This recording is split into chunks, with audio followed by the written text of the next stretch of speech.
Jeg har fanget Anders, som er race director her på Sebe Extreme Challenge. Anders, hvad synes du om årets event indtil videre? Jeg synes, det kører godt. Vi har fået dejligt vejr, og det ser ud som om folk ude på ruten har det fedt. Vi har lige været rundt nu, og der er mange derude, både ude at løbe og ude at kigge. Så det er jo bare fedt. Efter din mening, hvad tror du så folks største oplevelse bliver i dag? Jamen, jeg håber egentlig, at det er sådan generelt hele ruten. Vi har selvfølgelig prøvet at skrue en masse steder, og vi har fået en slide i år, jeg selv har været nede af, og den fungerede bare super.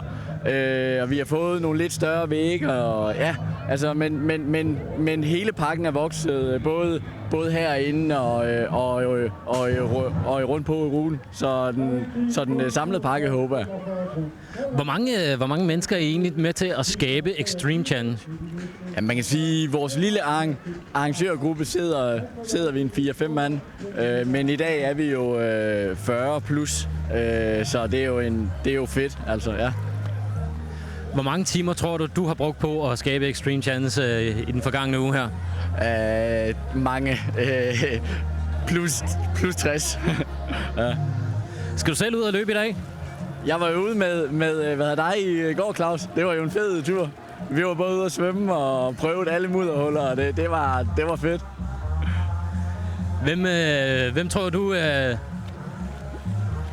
tror du får den største oplevelse i dag?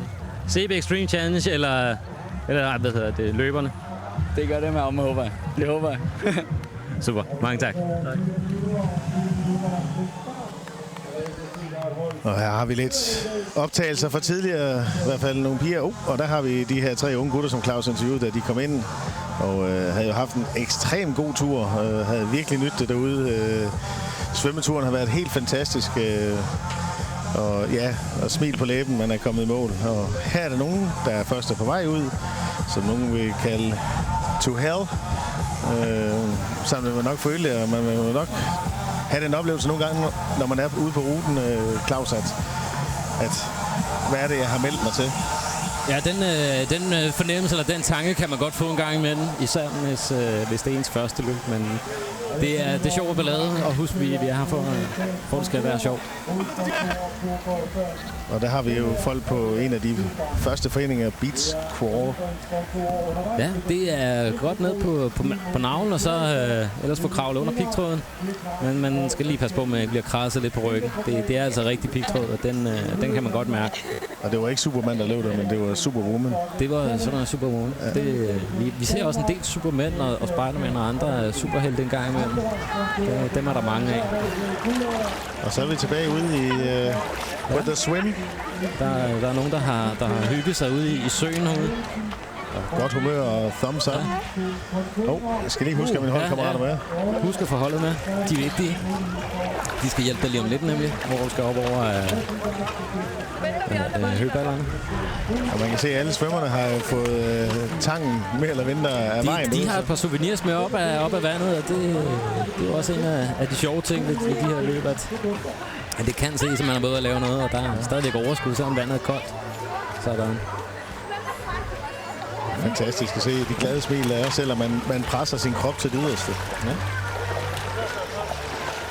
Og det kræver også lidt overvinding at bare hoppe i en almindelig sø. Altså, jeg ved godt, der er andre, der gør det, men stadigvæk. Altså, hvis man er en klassisk løber, og så lige pludselig kommer ud i det her, så er det nok noget helt andet. Det kræver nok også lidt overvind. Især hvis man ikke føler sig helt tryg ved at svømme. Jeg plejer selv at sige, at jeg svømmer som en sten. Jeg løber som en flodhest, men man kan komme igennem. Tag det stille og roligt, sæt pace stille og roligt, og så hold sig så tæt på det her banetov som muligt, så man kan tage fat i det, hvis man går i krampe eller bliver træt. Og apropos træt, så er vi tilbage til bakkespurten. Den hiver en del ud af benene. Men derfor vil vi også resultat på senere, hvem der egentlig har været hurtigt på bakkespurten. Ja, der kommer en selvstændig resultatliste for bakkespurten. Der er en tidstagningsmåtte i bunden og en i toppen. Og så kan man se, hvem der har været hurtigst. Det er sådan en lille løb i løbet.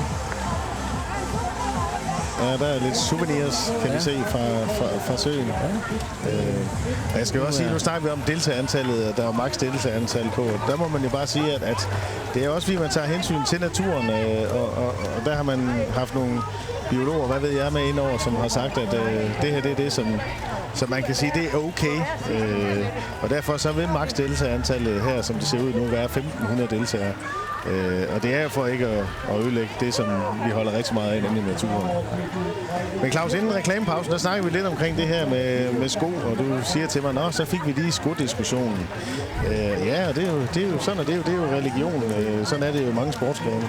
Men du snakker også om, at man kunne også gå ind på nettet, men man må jo kunne finde noget information omkring det her UCR, fordi jeg ved, skriver man bare ucr.dk, og så kører det? Nej, det gør man ikke. Så kommer man ind et helt galt sted. Hvis man går på Facebook, så er der selvfølgelig Sebes Extreme Chance egen Facebook-side, også deres hjemmeside, hvor man kan finde flere informationer om lige præcis det her løb.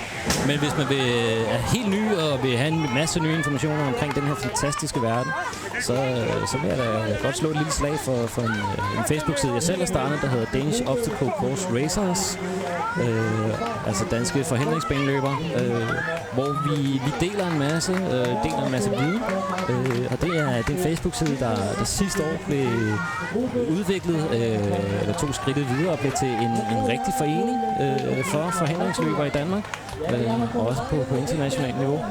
Vi er cirka 200 medlemmer, og vi bruger meget tid på at skabe nogle rammer for medlemmer, hvor de kan spare med hinanden. Og vi har både Danmarks absolut bedste forhindringsløbere, både på herre- og damesiden, men vi har også nybegyndere, der først skal have deres første forhindringsløb i år, her den 1. oktober. Og der er masser af gode råd til, hvordan man skal træne, og hvad for noget tøj man skal vælge og sådan noget. En gang imellem laver vi også nogle forskellige træningsevents rundt omkring. Vi har blandt andet lavet et i Aarhus sammen med Michael Schødt, der blev nummer 2 i dag, hvor han trænede en masse nye mennesker. Og de er meget, meget populære. Hvad hedder hjemmesiden? Vores hjemmeside her er danishobstaclecoursracers.dk. Hold da op. Ja, det er lige ud af landevejen. Til daglig forkorter vi til Dogger. Okay, så man kan jo ind og google, og så kan man finde jer på den måde. Jeg skal også sige, at går man ind på YouTube, så kan man også ved at skrive Save Extreme Challenge, så kan man også finde optagelser fra tidligere år, hvor man kan se, at det var ganske fornøjeligt herude, og jeg er helt sikker på, hvor vi lige ser en, der ser fat i pigtråden der. Hun bliver hængende. Ja, det kunne blive interessant, hvis hun skulle efterlade trøjen der. Nej, hun fik den med sig. Og det er jo også lidt svært, fordi det der er inde i midten af det hele, så hvordan skal holdkammeraterne hjælpe en der? Ja, så må de tilbage. Ingen må de steppe over pigtråden, eller også må de kravle tilbage til hende. Men ellers er det godt altid at have sine holdkammerater lige skulder ved skulder, så man kan hjælpe, hvis sådan noget skulle opstå. Hun ligner en, der godt kan mærke, at det napper lidt. Ja, den krasser lidt på ryggen, den der. Hun har et par hilsner, når hun får sig skyld under bruseren senere i dag. Så er der noget at være stolt af i morgen. Og der har vi de her 25 kilo tunge sandsække. Og de kan mærkes både i ben, men også i skuldrene. Det er også helt befrielse. Ja. Og mange gange får man også lidt sand ned ad nakken. Men det er kun en del af fornøjelsen. Det koster ikke ekstra. Det koster ikke ekstra, nej. Og her hvor vi er ved at sætte næst sidste hold afsted ud på ruten. Også når jeg sidder og kigger ud på startsnoren her. Fantastisk krigsmaling, de forskellige deltagere, de har på. Og nu stiller vi ud til søen puha. Der er en, der ikke synes, det er sjovt. Nej, hun er glad for banetorvet. Hun ligner en, der hellere vil ind i svømmestadion i Danmark. Ja. Eller måske bare glæder sig til at komme ind på eventpladsen, hvor hun kan få et stykke frugt og en vand. Og en kop suppe også. Men det er vigtigt at sige her, at vi er jo et godt stykke inde i ruten, og det vil sige, at folk er ved at være lidt småbrugte. Både ben og arme har været de har løbet 6 km her, ikke? Og det er... Man er ved at være godt brugt. Og det er jo ikke bare 6 km som ud af flade landevej. Det er 6 km med forhindringer. Og til de nye serier kan vi også lige sige, at sikkerheden er jo også i top, og det vil sige, at det vi ser ude på søen, det er jo, at der er livreddere til stede, og vi håber ikke, at de får noget at lave, men der er jo nok nogen, der kan blive lidt presset. Og vi har i hvert fald ikke set dem i aktion endnu, men de er på, de holder godt øje, og sikkerheden er som sagt i top. Der skal ikke være nogen, der ikke kommer hjem i dag. Ja, at se fantastisk krigsmaling, og ja, humøret er højt, og vi er klar. High fives. Og ja, der er fokus på det vigtigste. OCR skal være en fest. Vi er her for at have det sjovt. Og som vi også ser lidt nervøse ud der lige med den. Jo, ja. Men man kigger også over på dem, der kommer, som ligger lige på den anden side. Det er dem, der kommer i mål med et smil på læben, men ja. Og de er godt mudret. Vi kan se, at de sidste, der lige er kommet ind her, de er ikke helt rene mere i hvert fald. De er ikke klar til en tur ved svigermors spisebord lige nu. Ja, og der er blevet spurtet, og det er vel også taktikken for nogle af dem. Det er vel at komme først ind til første forhindring, og så er man væk. Først på forhindringen kommer nok også først over. Og her har vi den, der hedder The Wall, og jeg skal lige hilse at sige, at tidligere i dag, der var der altså beklædt med hvid plastik, og det har man altså fået hævet ned her i løbet af...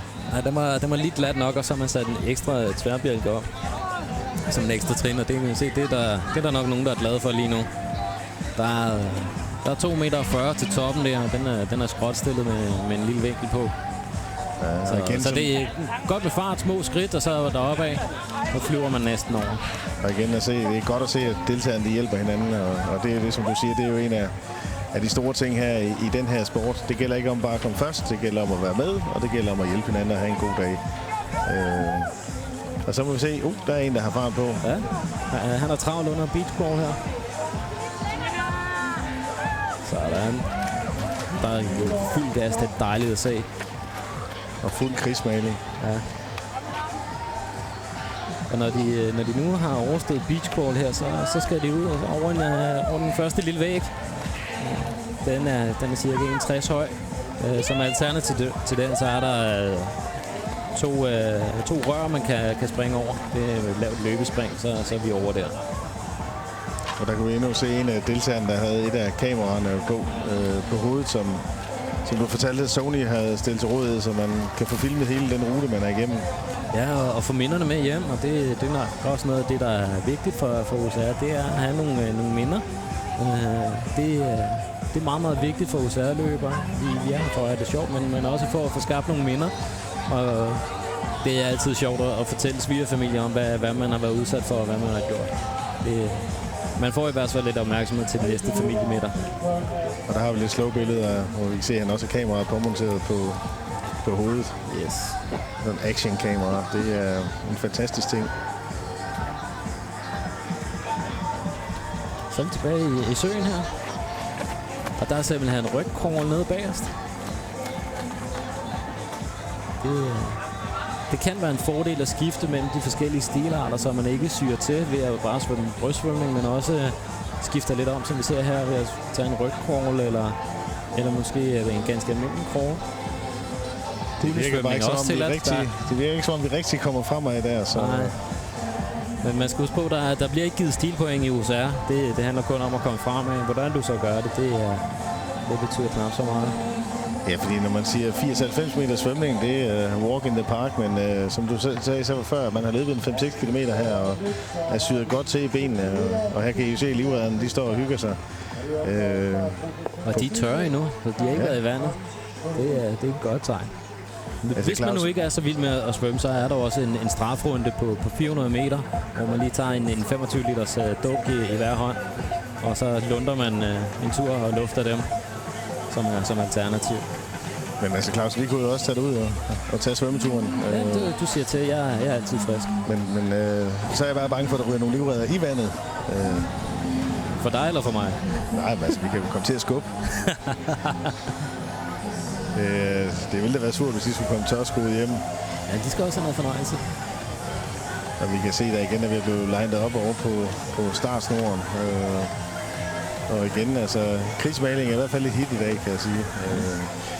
Men Kan man sammenligne det her med folk, der sidder derhjemme og tænker sådan noget? Der er også været det, der hedder ekstrem mandehørm og sådan noget, har jeg hørt rundt omkring. Er det sådan lidt en stilart af det, eller? Ekstrem mandehørm er lidt i samme stil, hvor at det her, der er, jeg vil sige, CB Extreme Challenge, har mere fokus på det sportslige, og det forhindringer, man kan træne op til, og der er plads til alt. Ekstrem mandehørm, det vil jeg sige, det er en god polterarben i løbesko. Det er sjov ballade, der er øl halvvejs, og så er det så kun for mænd lidt endnu. Det skal ikke ballade ekstrem mandehørm. Og der er det her lidt mere seriøst, men... Det her, vi stepper lige op, og der er gode, stabile forhindringer. Der er også fokus på, at der skal være en god oplevelse for alle hele vejen igennem. Uanset om man er første eller sidste mand over forhindring. Og man kan også se, at det er ikke øl, der bliver indtaget, når man kommer over målstregen. Det er energidepoterne, der skal fyldes op, så banan og vand og hvad der ellers er. Vi har sågar også lige fået serveret en frankfurter nede for grillen, fordi det er der også. Jynes Dinner står med det helt store. Jeg synes, de snakkede om, at der var helt stik pattegris. Ja. Så det er jo også en af de ting, man oplever. Og så tror jeg faktisk måske, det var næst sidste hold. Jeg kan se, vi har nok fået et ekstra hold her på dagen i dag, som skal sendes afsted. Der er i hvert fald nogen, der ser ud som om, de godt vil ud og løbe nu. Ja, eller også har de snydt hele vejen rundt, hvis de har været igennem i hvert fald. Ja. De ser for rene ud. Jeg talte med en løber her i morges. Han skulle i hvert fald ud på 2 omgange. Han tog først lige en tur, hvor han pressede sig selv, så tog han en hyggetur med firmaet bagefter, hvor han med lidt overskud skulle hjælpe sine kollegaer igennem. Det er også mange, der gør det. Det er simpelthen som teambuilding-øvelse for firmaet at kaste ud i det her, hvor alle skal hjælpe alle igennem. Altså, det lød voldsomt ubehageligt, det der. Man tog en runde, hvor man gav sig fuldt ud, og så tog man en hyggerunde bagefter. Okay. Ja. Så får han også sådan 16-17 kilometer i benene i dag. Plus det løs. Ja, vi kan se, de line op, og jeg tror, det er sidste hold, der er ved at gå klar op på startsnoren. Og der kommer stadigvæk flere og flere løbere ind, og de er ikke mere rene end dem, der kom ind tidligere. Tværtimod, han har sagt.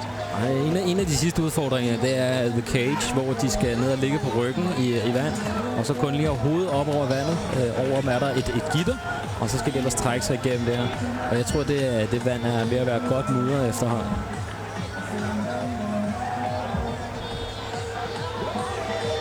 Der er i hvert fald mange, der bærer lidt præg af, at de er ikke helt rene mere. Men det gode er, at der er gode forhold her til CB Extreme Challenge. Der er både bad og omklædning og alt muligt. Så man kan lige få en skyller, inden man sætter sig ind i bilen og kører hjem efter en fantastisk dag herude. Og det skulle så være dagens sidste hold, som vi skal have sendt afsted. Tilbage fra eliten, det er Michael Schødt. Eller er det hans... Nej, der bliver joket. Og der er masser af overskud. Michael træner jo også mange atleter. Jeg kan se, det er hans kæreste, han er med her. Og han tager simpelthen dagens anden tur sammen med kæresten. Coacher og hjælper hende igennem. Det er en mand med overskud. Ja, tak. Det er bare, hun ikke bliver sur på ham, fordi... jeg tror, at man har lavet nogle gode aftaler om, at det foregår på hendes vilkår runde nummer 2. Og flere folk ude i søen. The Swim. Ja, det ligner også et hold, og der er også actionkænger med der. Det ser ud til, at der er kommet lidt mere strøm på. Ja.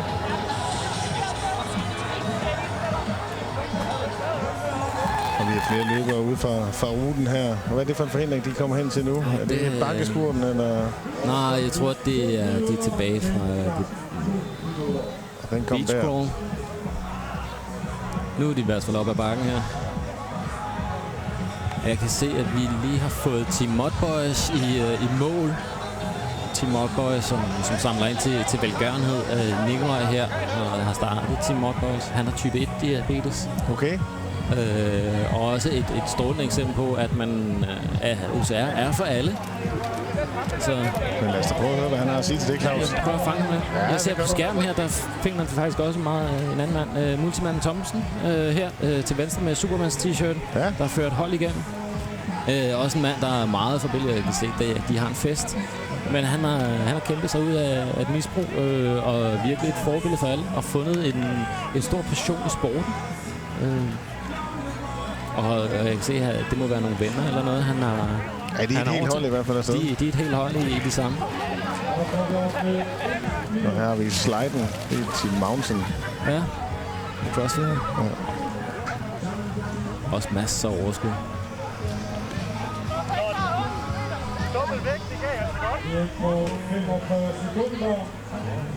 Ja, om 40 sekunder, så får vi sendt sidste hold afsted her på CV Extreme Challenge, den 3. udgave. Og jeg kan da næsten, uden at vi har snakket med Anders om det endnu, men love, at der også er noget næste år. Og der tror jeg bare, der er endnu flere deltagere, men altså sørg for at være ude i god tid, så man er sikker på at få et deltagernummer til næste års Extreme Challenge. Og nu er vi klar til at sende sidste hold afsted, og de får en countdown nu her fra DJ'en og speakeren her i området. Ja, der bliver lige taget en dyb indånding, og så er det altså ud over stepperne.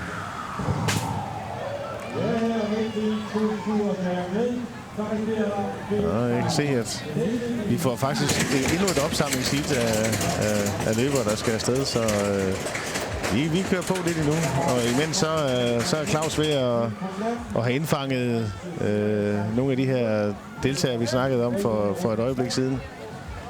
Men inden vi lige stiller ordet over til Claus, så tager vi lige en lille pause med lidt reklamer.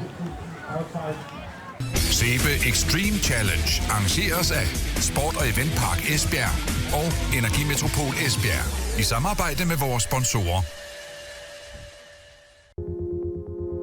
Vi startede Bella op i